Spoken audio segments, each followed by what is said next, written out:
ধরো মারতে দাদা পেয়ে গেছি। আরেকটু আরেকটু আরেকটু আরেকটু আরেকটু আমি আল্লাহর নাম নিয়ে 75 বারের মতো একদিন ইন্টারভিউ দিতে গেছিলাম। ইন্টারভিউ দিতে যাওয়ার পরে আমাকে একটা প্রশ্ন করা হয়েছিল। আমার প্রশ্নটা এত সহজ হয়েছিল যে একটা প্রশ্নের প্রতি 4 রকমের উত্তর দিছি। আর তারা এতটাই খুশি হয়ে গেছিল আমার প্রতি যে বলছে যে তোমার চাকরি কনফার্ম। আচ্ছা তুমি গিয়ে একটু বাইরে বসো, আমি একটু একখানে ফোন দিব, একটা জায়গায় ফোন দিব, ফোন দিয়ে তারপর তোমায় জানাইতেছি। তো আমার মনের মধ্যে লাড্ডু ফুটতেছে, লাড্ডু ফুটাই নিয়ে আমি গিয়া রিসেপশনে গিয়ে বসে রয়েছি।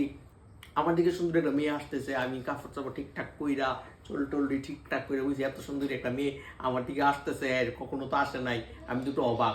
তারপরে মেয়ে এসে আমাকে বলতেছে যে ভাইয়া একটু আগে যে ইন্টারভিউটা হয়েছিল এখানে তো সম্ভবত আপনি ঠিক ছিলেন। আমি বলতেছি হ্যাঁ জি, একটু মানে সুন্দর মেয়ে তো একটু আমতামতো হয়ে গেছিলাম।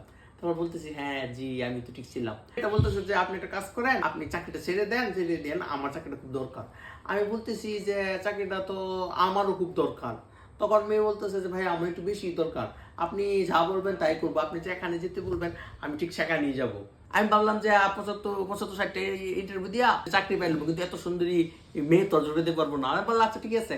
তারপরে মেরে নিয়ে আমি রুমে গেলাম, মানে অফিস কক্ষে গেলাম, গিয়ে বললাম যে স্যার আমার চাকরিটা দরকার নাই, এই চাকরিটা আপনি এই মেয়েকে দিয়ে দেন। বলতেছে যে আপনার চাকরি তো এমনি তো হয় না। আমি বললাম মানে একটু আগে হয়েছিল।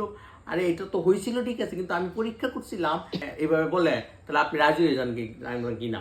এই মেয়েটা আমাদের অফিসে অলরেডি চাকরি করে। যে লোক একটা মেয়ের জন্য চাকরি ছেড়ে দিতে পারে তাদের আমার অফিসে কোনো দরকার নাই।